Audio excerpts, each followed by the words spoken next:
Good evening and welcome to tonight's ABC News Special Edition. Tonight we'll take a look at the lives of women and how they were transformed throughout American history. We'll take a special look at the social, political, and economic changes that occurred following the 19th Amendment.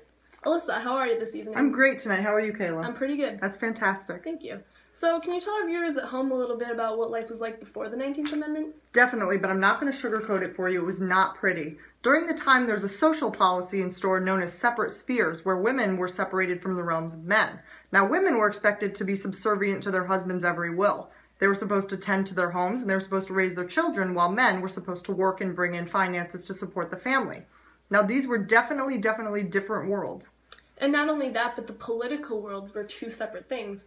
Women didn't even have the right to earn their own wages, own their own property, or file for divorce against their husband. That is undeniable, and it definitely suggests the inferiority of women during the time. Now, the 19th Amendment changed all this, but it wasn't an easy road to getting there. Absolutely. It was definitely a struggle, but I would say the fight for gender equality was certainly worth it in the long run. Absolutely. Now let's take a look at how we got there. Let's see. The first nationwide effort to achieve ratification of the 19th Amendment, which would at the time be known as the 15th Amendment, was known as the Seneca Falls Convention, led by Elizabeth Cady Stanton, Lucretia Mott, and 300 of her closest friends. Good one, Kayla. At the convention, a Declaration of Sentiments was proposed. It was modeled after the Declaration of Independence and addressed grievances against men and those who infringed upon female rights. It was signed by, I believe, 68 women and 32 men? And 32 men, that's right. Right. So, while this convention was the initial step in uniting women for the fight for suffrage, it was also the first instance where separate political groups were seen emerging, such as the American Equal Rights Association, which eventually split into the National Women's Suffrage Association and the American Women's Suffrage Association. To explain the differences between the two, Alissa and I have prepared a brief analogy. Let's take a look. You see, the American Women's Suffrage Association is a lot like this peanut butter, smooth, methodical, and the uniting force between all different types of suffragists. They were methodical in the sense that they sought slow and steady state-by-state ratification of women's suffrage rather than national ratification at the federal level all at once.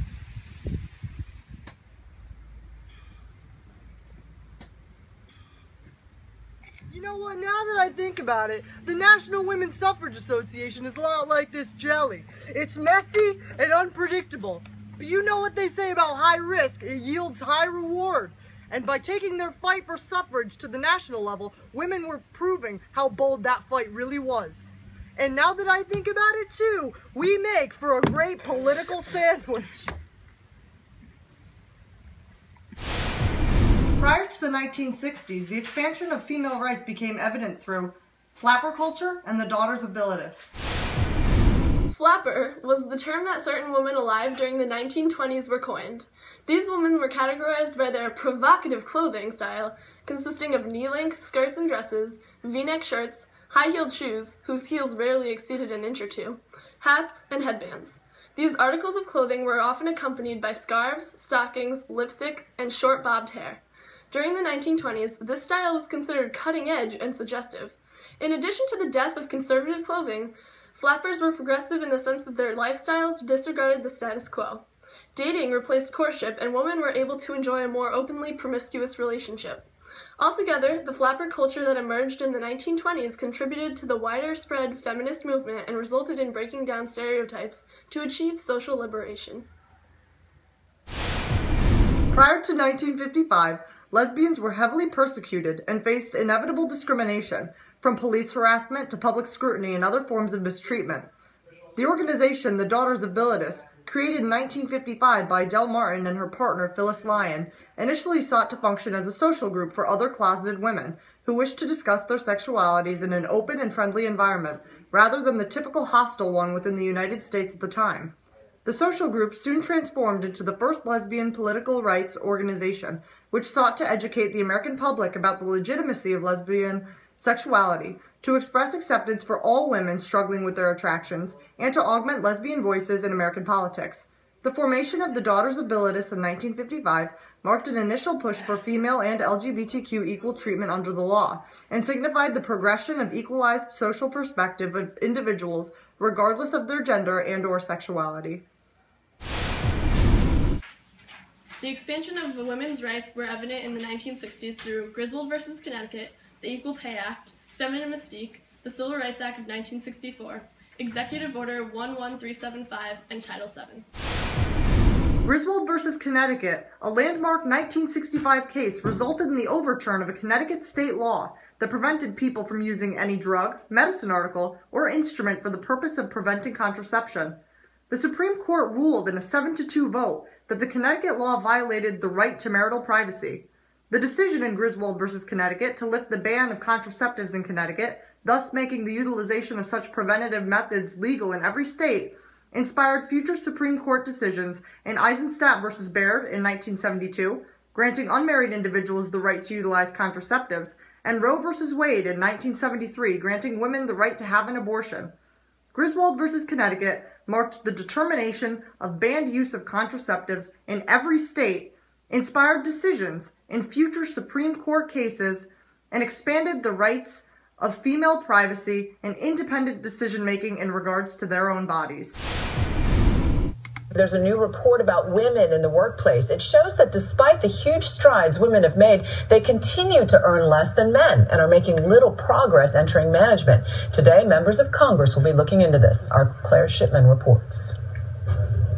Yes, the pay gap for female managers is shrinking, finally, but only by 2 cents from 2000 to 2007. Female managers now earn 81 cents for every dollar earned by their male counterparts, compared to 79 cents before 2000. What is the most startling to me is how little progress we've made. Even though there's a bright spot in that more women are gaining education, we are closing the education gap, but we're not closing the pay gap. That limited progress is just one of the issues Congresswoman Carolyn Maloney is investigating in hearings on Capitol Hill today. Even more stark, the fate of manager moms. They still only earn 79 cents for every dollar earned by manager dads. And no surprise then, according to the report, that female managers have only moved from 39% to 40% of the management workforce. And when they reach that level, they're less likely to have children or get married than men are.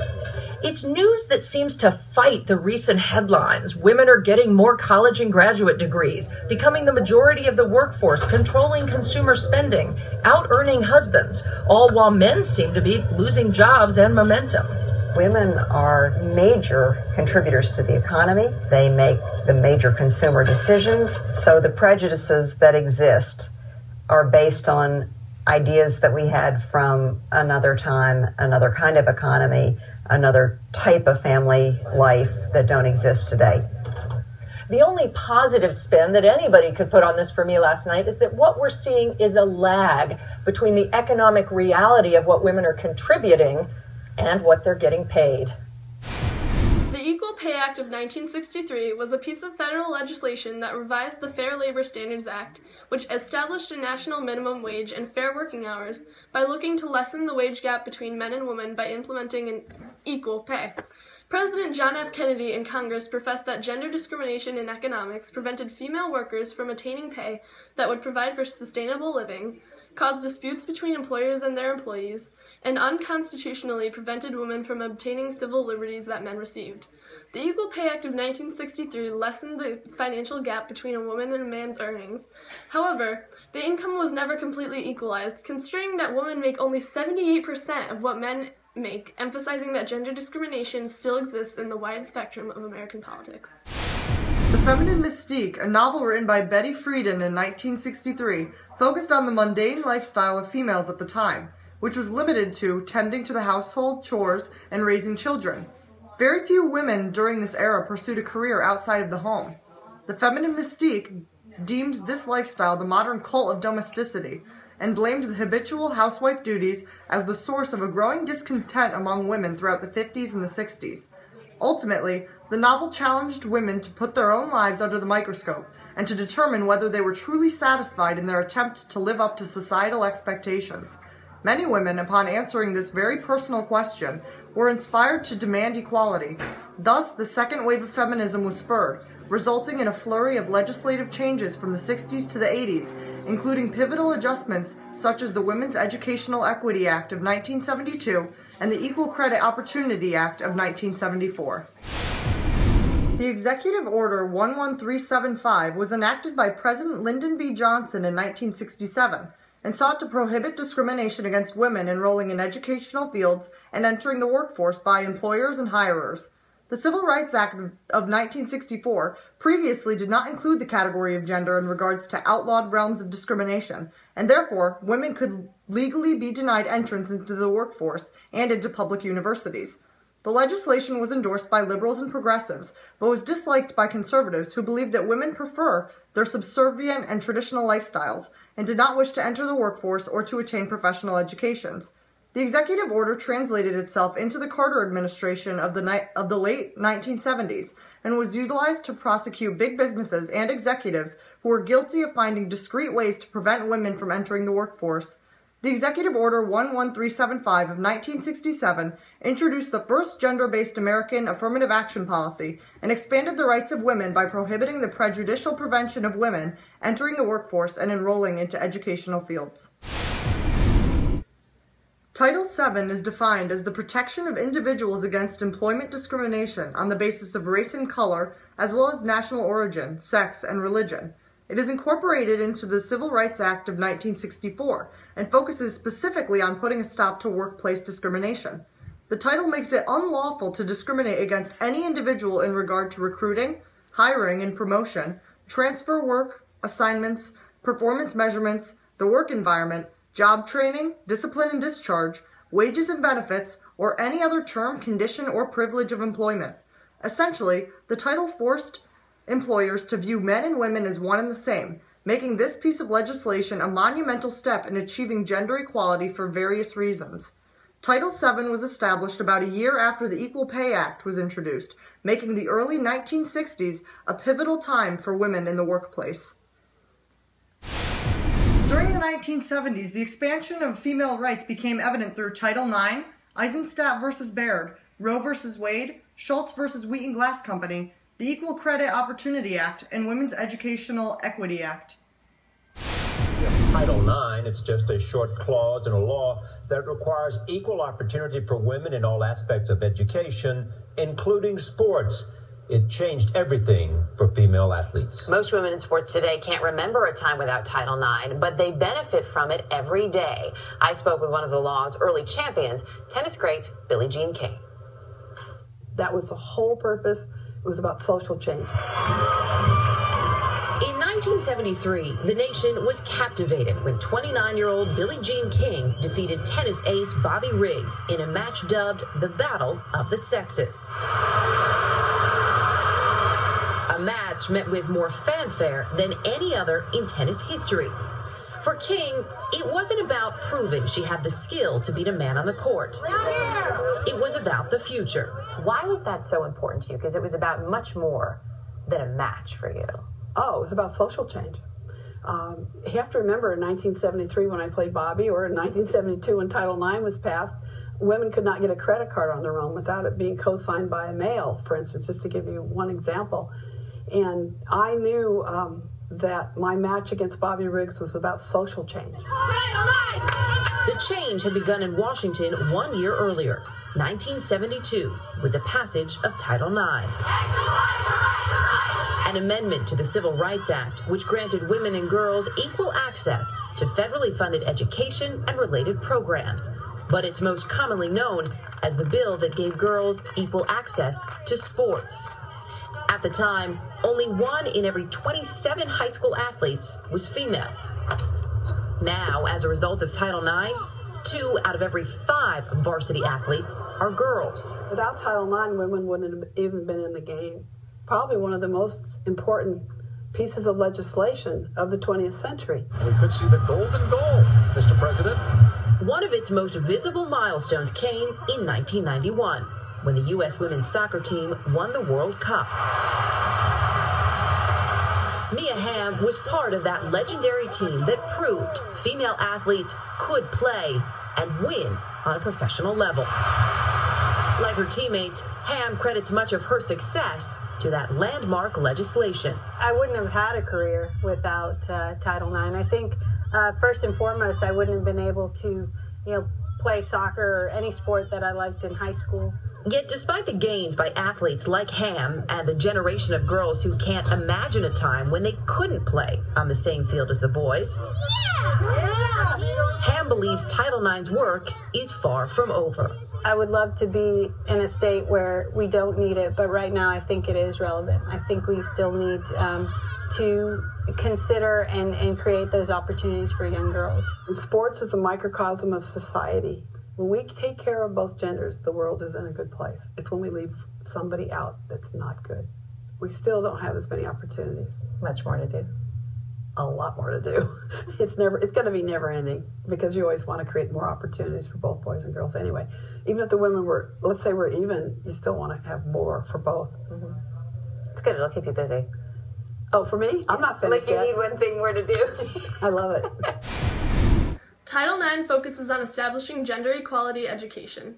The exact definition reads as, no person in the United States shall, on the basis of sex, be excluded from participation in, be denied benefits of, or be subjected to discrimination under any education program or activity receiving federal finance assistance. This piece of legislation broke down a series of academic barriers for women. One of the most significant aspects is the development of female scholastic athletic programs. Prior to the introduction of Title IX, 1 in 27 women participated in sports, which were limited to cheerleading and square dancing. The implementation of the act expanded the budgets of many schools, even allowing exceptional female athletes to receive a full athletic scholarship and attend a university at little or no cost, a practice that began in the 1980s. However, the other aspects of Title IX not involving female athletics are widely overlooked. The title opened up the door for access to higher education. Prior to the 1970s, many colleges still did not admit women, and this had nothing to do with athletic abilities. Title IX changed all that, and at least as much as it could. The benefits from this piece of legislation are still being seen today as women struggle to become equal to men in particular areas of education. Today, 12% of women still only receive all doctoral engineering degrees, making it a male-dominated field. Additionally, Title IX affected the employment level of education. Prior to the introduction of this title, women mainly taught in primary and secondary schools. Afterwards, the wage gap between male and female teachers has been narrowed as some women find themselves in college professor positions. However, the fight continues today. Only 35% of school principals are women, despite the fact that 65% of school teachers are women. Only 21% of college professors are females, 2.4 of which are women of color. Ultimately, Title IX allowed for great educational progress, but still improvement is necessary today. The Supreme Court today ruled that completely a private matter to be decided by mother and doctor in the first 3 months of pregnancy. The 7-2 ruling to that effect will probably result in a drastic overhaul of state laws on abortion. Specifically, the court today overturned laws in Texas and Georgia and ruled the government has no right to enter into a decision which should be made by the mother and her doctor. During the second 3 months of pregnancy, it ruled a state may regulate abortion procedures, but only to ensure the safety of the mother. And in the last 3 months, whatever state laws say prevails. Laws in 17 states may be affected by that ruling. A separate case in New York involves the question of whether the fetus is alive. Today, the Supreme Court denied a request for a temporary restraining order to stop all abortions in that state, but the court has not decided yet whether to take up that issue. ABC's Len Tucker has a report. The arguments will go on, because perhaps more than any other issue in American life today, the abortion question is loaded with the emotional arguments of life, death, and morality, not the kinds of issues a court can finally settle. The landmark case of Roe v. Wade resulted in the 7-2 Supreme Court decision that extended the right of women to have an abortion within the first 2 trimesters of pregnancy, calling upon the Due Process Clause of the 14th Amendment of the Constitution to provide legality and constitutionality. The decision caused massive retaliation and dissent among conservatives who preach that life begins at conception and that abortion is congruent to murder. Liberals upheld the Supreme Court case decision, proclaiming that women had the right to make independent decisions in regards to their own bodies. The Supreme Court eventually struck down previous trimester regulations on abortions, and instead asserted that people have the right to have an abortion until viability, which is defined as potentially able to live outside of the mother's womb, albeit with artificial aid. Roe v. Wade sparked national controversy concerning the legality of women possessing the right to have abortions, splitting Americans into pro-choice and pro-life groups, inspiring political platforms, and questioning both spiritual and moral beliefs in relation to the issue. The Schultz versus Wheaton Glass Company case in 1970 resulted in the affirmation of the Equal Pay Act of 1963 and clarified the details of the Bennett Amendment under the Civil Rights Act of 1964, which illustrated the concept of fair pay between men and women. The Supreme Court ruled that jobs available to both men and women must be substantially equal, according to the Equal Pay Act of 1963. Therefore, employers cannot change the titles and/or descriptions of responsibilities of a given job for a woman to pay her less than a man with the same occupation. Schultz versus Wheaton Glass Company granted women heightened economic freedoms and equalized the pay of women in comparison to men as if by upholding the constitutionality of the Equal Pay Act of 1963. The Equal Credit Opportunity Act, which became effective in 1974, forbids creditors from all financial realms from discriminating against candidates based on their religion, race, or beliefs. The newest addition to the act that pushed for credit equality was the inclusion that prejudice could not lawfully be held against female applicants in any and all credit practices. Prior to the Equal Credit Opportunity Act, women could be denied certain credit prospects and prevented from becoming involved in business consumer politics. The Equal Credit Opportunity Act made such discernment unlawful and unconstitutional, granted women the right to partake on fair credit practices, and prohibited all banks and credit unions from discriminating against candidates based on gender. The expansion of women's rights in the 1980s became evident through Emily's List. Emily's List, an acronym for Early Money is Like Yeast, which entered American politics in 1984, aims to collect funds and to sponsor pro-choice female Democratic nominees and candidates running for political office, and requests that those who join the organization donate at least $200 collectively to two separate candidates running for or currently holding political positions. Critics of Emily's List proclaimed that the group's purpose is too restricted and believe that the political group, which has raised $240 million collectively, should expand its political agenda to include fighting to raise female wages and to prevent female discrimination in the workforce. Emily's List emphasizes the importance of female voice. The fight for the continuation of women's rights to have an abortion seeks to augment the number of female Democratic members in Congress and searches to expand female influence in economics through their political organization. The expansion of female rights during the 1990s became evident through United States versus Virginia, the nationwide illegalization of marital rape, and the Violence Against Women Act. The United States versus Virginia Supreme Court case of 1996 resulted in the removal of Virginia Military Institute's male-only admission policies, which discriminated against females wishing to enroll in the American military. The 7-1 Supreme Court case ruling proclaimed that all public funding for the school would be ceased if the ban was not lifted, and as a result, VMI became the last American male-only public school, and females could enroll in the military academy. United States versus Virginia marked an initial push for the ability of women to enter the military without restrictions, and to be regarded as equals in comparison to males in similar combat roles. The nationwide illegalization of marital rape in 1993 began with Nebraska in the 1970s.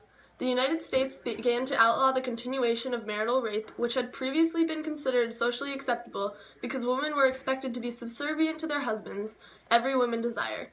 However, starting in 1976, states began to recognize females' rights to autonomy regarding their bodies, and the taking advantage of females by males became highly taboo, discouraged, and forbidden. By 1993, all 50 American states abolished marital rape, the last states being Oklahoma and North Carolina, implying that a long and difficult road that wives had to endure to achieve natural rights as citizens and to legally avoid victimization at the hands of their husbands. The countrywide illegalization of marital rape in 1993 signifies the long overdue achievement of female independence and the ability of wives to persecute their husbands for sexual misconduct, as well as demonstrated that all forms of sexual harassment were punishable by federal law. The Violence Against Women Act, signed into law in 1994 by President Bill Clinton, granted $1.6 billion to the punishment and trial of those who conduct inhumane acts against women, and allows victims of such illegal and immoral behavior to assert their grievances for said crimes. Prior to the establishment of the VAWA, sexual harassment conducted by both common people and sex offenders was condoned, and perpetrators of such violence often went unpunished. The Violence Against Women Act created the Office on Violence Against Women in the Department of Justice, adding yet another protective force for women in their fight for social equality. The Violence Against Women Act of 1994 punished those responsible for victimizing women for sexual harassment or other forms of misconduct for the first time, and granted women an initial ability to prosecute those who victimized them, indicating a more impactful and powerful push for gender equality. The expansion of women's rights in the 2000s was evidenced through the Lilly Ledbetter Fair Pay Restoration Act, the nationalization of no-fault divorce, and the expansion of transgender rights. The Lilly Ledbetter Fair Pay Restoration Act was signed into law by President Barack Obama in 2009 and asserts that victims of gender discrimination in the workforce have 180 days to file a complaint with the government concerning unfair pay situations and other forms of economic discrimination against women in the workplace.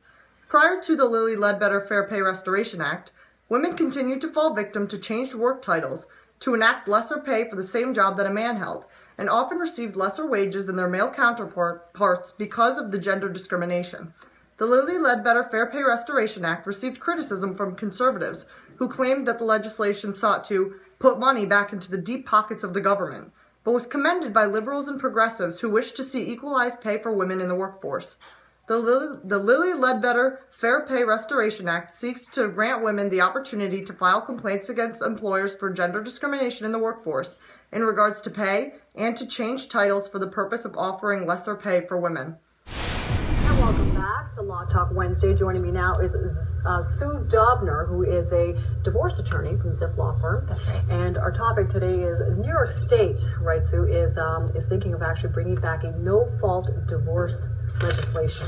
Right. Now, first of all, what exactly is no fault? Well, New York State has never had a no fault. We are the only state currently that has fault grounds. And that means that when you get a divorce, you have to have grounds. We have 5 grounds that you have to reach to get a divorce. All the other states have what's called irreconcilable differences, and that means that... I hear that a lot. Yeah, that's if either party wants a divorce, it doesn't matter whether you have grounds or not. You can get a divorce. The court then just gets involved with all of the economics. But right now, we're the only state that does have that.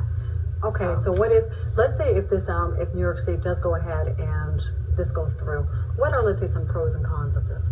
Well, I think that there's 2 very different ways to look at this. One side says that you shouldn't just be able to have divorces be disposable, and I think that that is the Catholic Church is one of the people that oppose the change in the law. But other people feel that if they want to get divorced, they shouldn't have to have the permission of the other person. So I think it just changes as to whether or not people are kind of stuck within, being married, or they feel that they can just get divorced. Do you think that, let's say, if something like this does go through, first of all, does New York State have a high divorce rate compared to other states because it doesn't have that no fault? I think divorce rate around the country is equally high. I think that in New York, it's just may be harder to get a divorce if you don't have grounds. But what happens is sometimes you have leverage when you have grounds. So people that say they want a divorce and the other person doesn't, they may have more leverage with the economics of the divorce, and that would certainly change if we go to irreconcilable differences. Okay. Where right now the Assembly or the New York State Senate is going to be getting out, I believe it's going to be next week on the 28th. Do you think this will actually, they have enough time to even address this this bill or this legislation? I quite honestly will believe it when I see it. They have been talking about doing a no-fault legislation for a long time, and it just hasn't ever gotten to the point. It's getting more teeth now because I think we're addressing a lot of the economic issues for the women that are concerned that if they get divorced, they won't be able to survive. So I think that there is change, but I personally don't think that it will happen this time around. Prior to 1969, fault was assigned to every legalized divorce, which meant that every file for divorce had to include criminalization and/or liability of one or more of the included spouses. More often than not, men filed for divorces against their wives for being unfit, rather than women requesting to be legally separated from their male counterparts. The male decision was more often favored than the female choice because men were considered more active and viable segments of American community. In 1969, however, California became the first American state to enact a no-fault divorce policy in which couples could mutually file for legal separation without having to assign blame to either and/or both assigned parties. Supporters of the no-fault divorce policy claim that it decreases domestic violence by 30% and wife suicide rate by 8 to 16% significantly. Those opposed to the law claim that it would prevent judges from considering the facts and nature of the divorce in regards to dividing property and granting guardianship of children. The national legalization of no-fault divorce in America granted women heightened ability to keep guardianship of their children after being allowed a divorce, and prevented fault from being assigned during legal separation practices.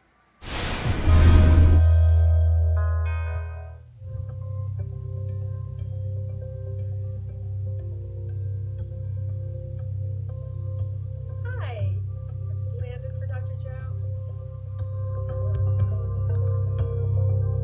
For 18 years of his life, Landon felt that he was a boy trapped in a girl's body.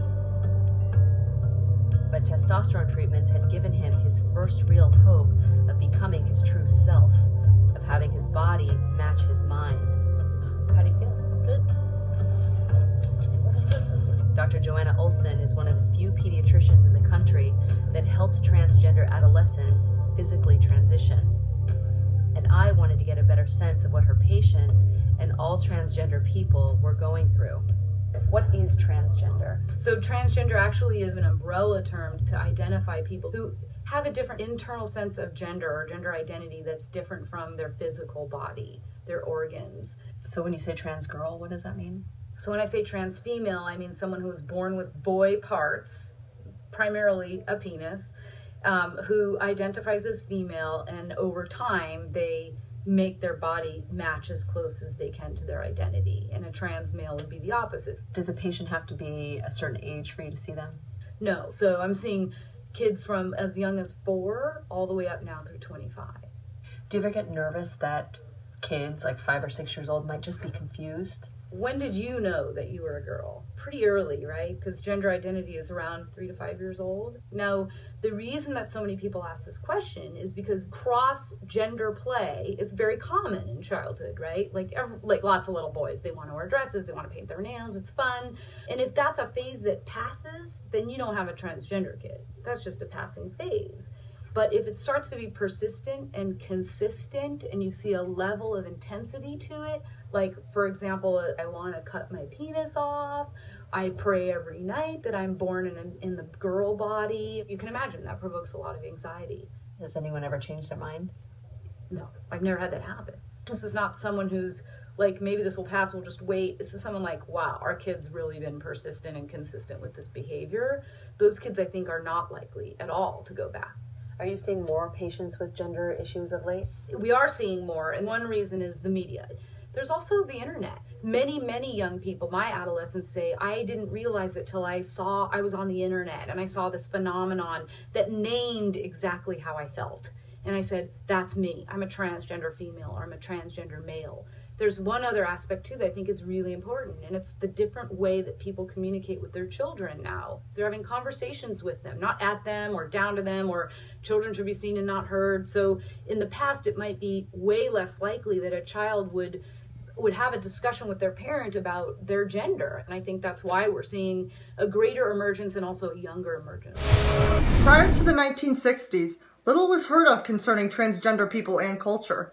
Many of the few openly transgender individuals during the time period faced intense discrimination, including lynching, police harassment, and public humiliation. Transgender people were committed to mental asylums and were written off as unfit and incapable members of American society. However, as political awareness evolved and women began their fight for social equality, transgender women, as well as transgender men, fought for their own legal and economic and social rights as human beings. Transgender women fought for their own admission into colleges, acceptance into public universities, professional employment, and establishment of legal status as women in society. In 2014, the American Medical Association confirmed that transgender women no longer had to undergo sexual reassignment surgery to receive the label of female on legal documents. Transgender women in America have faced and continue to face massive social, economic, and political discrimination, but their fight for total equality mirrors the desires of cisgender women for complete equality under the law, in the workforce, and in the eyes of the American public. Prior to 1955, lesbians were heavily persecuted and faced inevitable discrimination from... Prior to the 1960s, little was heard... What am I doing? Prior to the 1960s, little... Suffrage Association. Now... Hi! Hi. How are you? Flapper was the term that... Emily's List, an acronym for early money is now like yeast. You know what, now that I think about it, the National Women's Suffrage Association is a lot like this jelly. It's quite messy and unpredictable. But you know what they say? I was happy. You know what, now that I think about it, this jelly is a lot like the National Women's Suffrage Association. It's unpredictable and incredibly messy. Alright? National Women's Suffrage Association. It's a little bit messy and unpredictable. It's not coming out. You know, now that I think about it, the National Women's Suffrage Association is a lot like this jelly. It's unpredictable and highly messy. But you know what they say? High risk equals high reward. And by going straight to the national level to achieve women's suffrage, women were taking a bold step in their fight. Together we make for what?